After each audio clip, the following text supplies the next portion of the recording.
if you want to support the show, any of the shows, either this or whichever show, I'm not on right now because this is just a blanket ad for all of them, and the website, you can go to bewareofspoilers.com.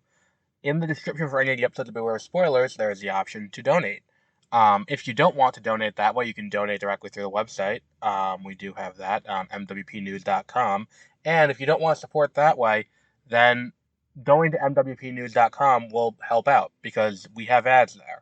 We don't want to keep it, where there's a lot of ads. There's a few ads. But the point is we want to make it so that way, we can sustain this for the long term. If people donate, we're never going to paywall anything, I don't think, as of right now. But if people, start donating, we'll start doing cooler and cooler stuff. Like donations are how we get to cover stuff like Tribeca and other, film festivals. And, we may be able to bring on more people to help out. So if you want to help out the show and you want more content from us, by all means, even just going and giving us a 5-star rating on Spotify helps out a lot. But that's it. That's the only ad we'll have on the podcast ever. But here's whatever podcast you're going to be listening to.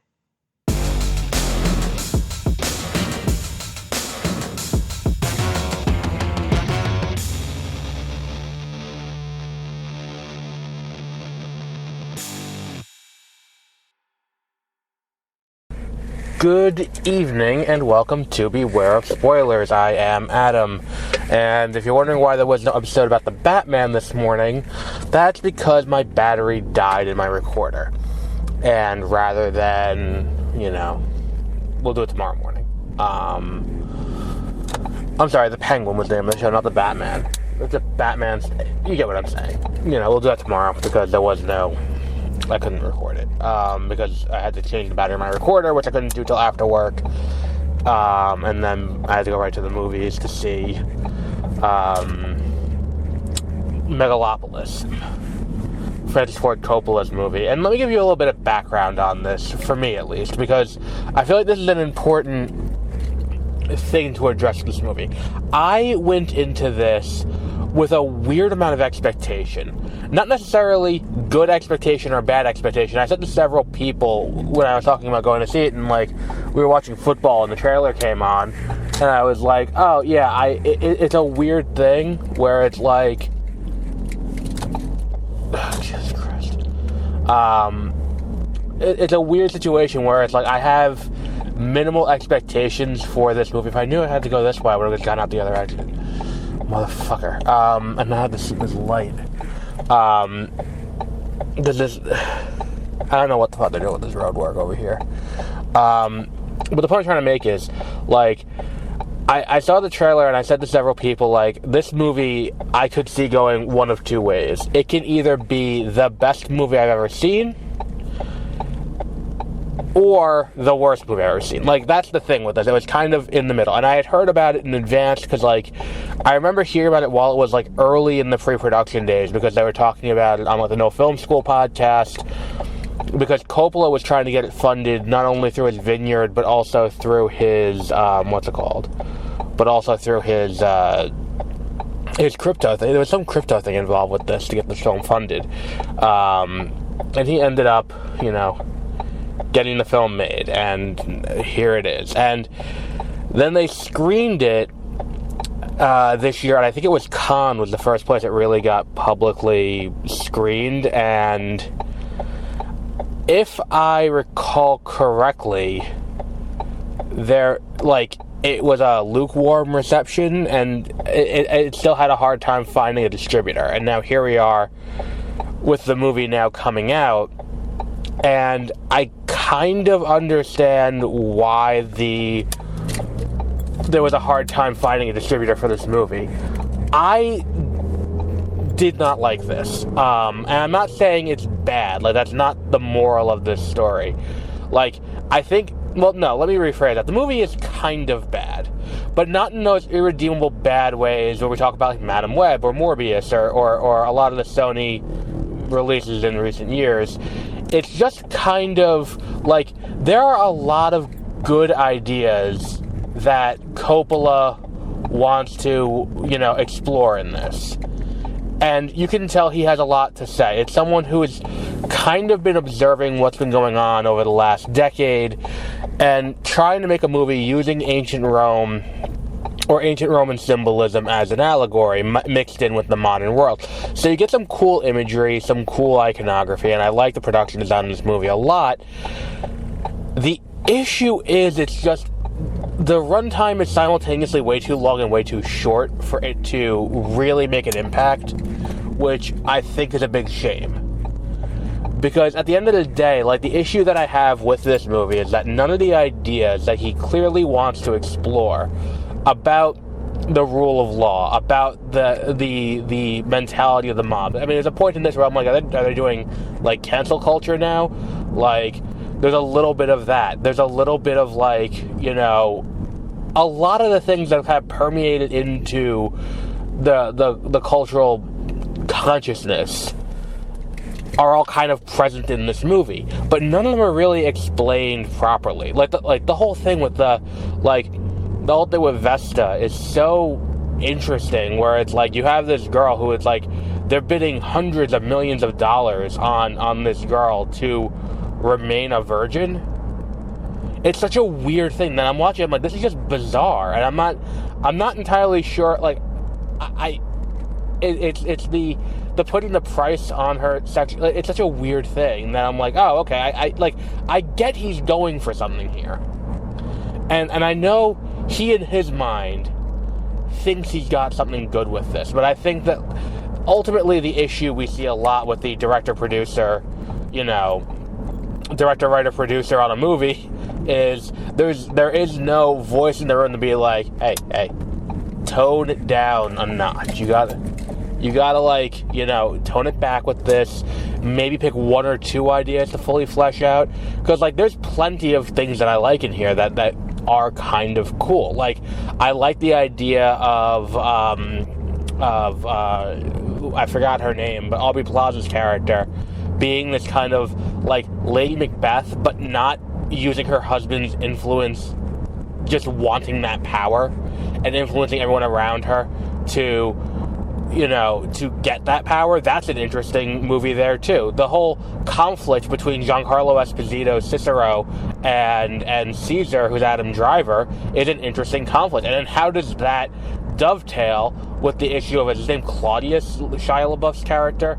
Like, how all those things kind of, you know, bump into each other is really interesting. But because all of these things are kind of sharing screen time and trying to take up as much, you know, screen time real estate as possible, none of it really clicks, and none of it really stands out as like, this is what this movie's trying to say.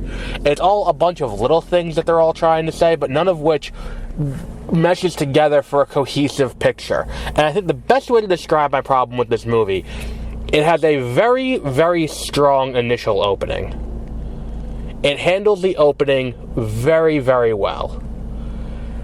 And then you get to the what's it called? The entirety of the movie. Like, after the first, I would say 5 to 10 minutes, like, and then the last 5 to 10 minutes, like, are all, like, that's all great. It's the 2 hours in the middle that I'm kind of like, fuck, where are we in this? Is this plane landing soon? Like, it's just that, and that's a fundamental problem with what we have going on here. There's a lot of acting decisions that happen in this movie, and acting is all about choices, and they were made, I could say that. I mean, Adam Driver makes a few choices here that I'm like, alright, not the dumbest thing I've seen you do on screen, but it's definitely in top 5 for you. Like, the idea that, like, you know, I don't know, like, and the thing is too, it's like so many things are just so underbaked that it's like, the only reason that we're okay kind of with this, like, the entire plot kind of happens because Shia LaBeouf hates Adam Driver, but, like, I don't recall them ever explaining what Adam Driver ever did to Shia LaBeouf, or is Shia LaBeouf just a power-seeking asshole. Like, they never really explain that, and, like, Shia LaBeouf is an antagonist in this So if motivation is his motivator, then you have to, if revenge is his motivation, that's what I meant to say, I'm tired, if revenge is his motivation, you have to lay out the reasons for his revenge. If revenge is not his motivation and it's just power, you have to show him having some ambition, neither of which is done in this movie. And that's fundamentally a problem. Because at the end of the day, when we get to this whole thing where it's like he's leading this mob, and this happens a few times where it's like he sees the power of the mob as they do these things that are like very evocative of January 6th imagery. Like, it's interesting that this character can see that as something that he can do, yet at the same time is like, to what end? Like, is he just an anarchist? Is that just what he's here for? He just doesn't want any government? Is that the point that we're supposed to take from this? Because I'm like, all right, fine. If that's the case, then that's not quite laid out well enough for me. And I think that's kind of fundamentally the issue, is that if he's just a patsy to ultimately be used, like, I don't think the whole plot with Aubrey Plaza's character, whose name I'm forgetting, is worth it to, have that much of a movie centered around this guy. And I think that, like, this would have been better as a miniseries. I think that that's kind of my biggest issue with this, is that this feels like a show that should have been a miniseries. Taking place over a while, you keep the same cast together, you have time to develop, you can use the implicit character development of time off screen. But that's part of the issue, too, is that it's like, I got up to go to the bathroom right before the sequence with, where they go to the show, when they announce Aubrey Plaza is getting married to John Voight. Like, that's, like, I got back and that was just starting, and I was only gone for like 2 minutes. I was not gone for a long time at all. I ran to the bathroom, not run, because I'm not going to make an ass of myself in the theater, but, I hustled to the bathroom, hustled back. I'm having a hard enough time following this movie as it is, that missing time is going to further exacerbate that issue. Let's just, run, take a piss, come back. And so I do that, come back, and there are several points after that moment where there are things that happen, and I'm like, oh, this must have happened when I was in the bathroom. Okay, that makes sense. But the amount of times it happened, I'm like, I was not gone long enough for all this stuff to have been established while I was in the bathroom that I'm giving him the benefit of the doubt on. Like, I don't know. I think that, like, and there are so many other weird things here that I'm like, I don't know what's going on. Like, there's that scene very early on when we establish a relationship that is currently existing between Adam Driver and Aubrey Plaza, and it's like her head's turned the other way, and we get full voiceover as she turns her head slightly. I'm like, her mouth is not moving in sync with that. Like, there are points where it's like, that's cut weird. There's a sequence when they're in the subway, and there's just a ton of dead space on the screen because it's like they're all scrunched up on one side. It's to the point where I'm like, did someone, like, was this like a second unit director, and it's like his grandson or something? Because, like, that is just weirdly shot. And I get that, like, look, The Godfather works, and Coppola directed that too, because you have these long, lingering things, but you don't really get that here, and when it happens, it's kind of just jarring. Where it's like, it's not being done to establish anything. It's like he's pulling tricks out of his tool belt. He's pulling the tools out of his tool belt and then using them incorrectly. And it's just kind of like, oh, that's, no, that just feels off. And, like, there are weird edits. At one point, there's a sequence where Nathalie Emmanuel's character, Julia, that's easy for me to remember because I have a cousin, she's walking through, and it's like when Adam Driver's introducing him to how he sees the world, introducing her to how he sees the world, and she's walking through this thing with her eyes closed as she's imagining and thinking about what this could be. And, like, they use the same shot twice in a very jarring way, where I'm like, oh, that's weird. Like, you couldn't get a second take of that to do. It's just it's the exact same take. Okay, cool, moving on. But yeah, it's a bunch of little things like that. Like, technical failings on top of everything else. And then the movie is so CGI heavy. I'm not entirely sure it needed to be as CGI heavy as it was. I think you could have gone a long way with practical effects in a lot of places here and had it feel more realistic. Like, I'm talking specifically about a scene later on. And there's one other big thing I want to address that kind of is weird. I'm not entirely sure why it's there, because I don't think they do a good enough job of establishing it as something that's worthwhile. There's a scene where she goes to talk to Adam Driver. Julia goes to talk to Caesar, and they go to, he's at the top of the building, and he's sitting on girders, and I'm like, oh, this is entirely CGI. And look, Coppola, Scorsese, Lucas, they all come from the same kind of era. It's like, if you've read the book, I forgot the name of the book. What the fuck is that book that I read? That I'm going to get home and I'm going to see it on my bookshelf and be like, fuck, that was the name of it.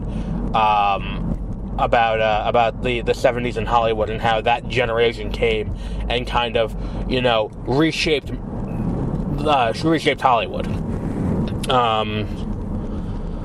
And the issue that I have with this is that it's like, you saw Lucas do this with...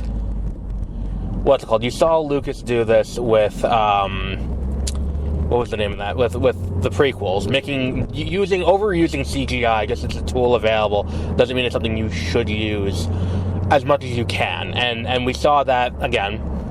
Prequel trilogy. Wow, prequel trilogy of Star Wars is a textbook example of just because you can do something doesn't mean you should. In that case, it's like there's one shot in that entire movie that has no CGI in it, in Phantom Menace. And that's kind of how that scene felt, where I'm like, why are we using CGI for this? Because now this is a needlessly complex shot. Like, yes, there are things later on in the movie, like when we get to see his vision of Megalopolis at the end of the movie, that's a very CGI-heavy scenario. And yes, I totally get you going in on the CGI there. But if you don't use CGI in the scene like that, and you can do, even if it is a matte painting, I feel like that would help. Like it's expensive, but I feel like it's not quite as expensive as the CGI looks pretty cheap, but whatever, it is what it is. The biggest issue that I have with this movie is the time stopping. The fact that Adam Driver's character is established very early on, almost immediately when this movie opens, to have the ability to stop time. And he uses this ability, and it's not just stop time. He can manipulate the flow of time. He can see the future. He can live in the past, which is, he lives in the past. He kind of sits there and he manifests the past in front of him and watches because he has this tragic dead wife. And he uses that for that, and he uses it to see the future. I think there's a scenario in this movie that makes it flow a lot better if it's established the seeing the future thing early on, and then it's like when the satellite hits, it's like, okay, and now we're, because I can see the future, people start to believe him. Like, it's one of those weird things that it's like neither his, like, the difference between him and Cicero, Giancarlo Esposito's antagonist, is fundamentally, we want to keep things the same, or we want to try something new. That's the extent of how much that's explored. There is no deeper look into that. It's just, do we want to do the same thing we've been doing, or do we want to try something new? And it's like, look, that's fine. That can be your conflict on the surface. That can be the surface level of the conflict. And the issue is, when you get to a point where you need to elaborate on that. You can't just be like, well, I want to change things, he doesn't want to change things, and that's going to be the crux of the entire debate. Because then what happens is there's no nuance there. It's a very simplistic way of looking at it. And I'm not saying that we need to have it be ultra nuanced and give, you know, and like you can do a cartoony bad guy who's just like, yeah, I'm the bad guy. I'm here to, you know, to kill puppies, and you know, I'm the bad guy. That's my job here. And you can do that in a movie. That's fine. You can have them have a very superficial thing, but you can't sit here and criticize, like, other movies where it's like, I've seen more nuanced bad guys from a DC movie. I've seen more nuanced bad guys from a Marvel movie. And these are the movies that are chalked up as being, like, popcorn entertainment, yet, you know, they put more nuance into their characters than Cicero has. Cicero is very clearly, I want things to stay the same because that benefits me, and that's my power. And the thing is, too, this is illustrated throughout the movie as being wildly unpopular. Because almost out of the gate, we see him getting booed constantly. No matter where he goes, he's getting booed. And then we get the rise of, what's it called? We get the rise of Claudius, and it's like, okay, cool, he's setting himself apart. And then that could be a warring faction with people who support, you know, Caesar. But the issue is we never really see a group that backs Caesar. Caesar is just Caesar, and Caesar's doing what's best for the city from an altruistic sense, without really any real sense of, like, there are people who believe in him. And then it's like, you get to, you know, to Claudius, and his group is just MAGA, but, like, there's no good way to say that acronym the way it is in the movie, MRGA. Like, it's one of those things where it's like, great, like, I get what you're doing. I see what you're trying to do. You just need a little bit more time to develop this. And I think if each section of this was its own episode of a miniseries, it would be a lot better, because you'd have time to develop the characters and develop the relationships and get to the point where we get to the end of it and it's like, oh, that's cool. And look, the movie is 2 hours and 17 minutes. This could have been an hour and a half. The whole thing with Vesta amounts to absolutely nothing. It's great that Grace Vanderwaal is getting work. I loved Stargirl and Hollywood Stargirl. She's great in those movies. It's good to see her getting work. Very jarring to see her at one point in this movie. If your only cultural touchstone for her is those two Disney Plus movies. But still, I mean, it's good to see that she's getting work. It's good that she gets an entire musical number in this. Good for her, again, you know, congratulations.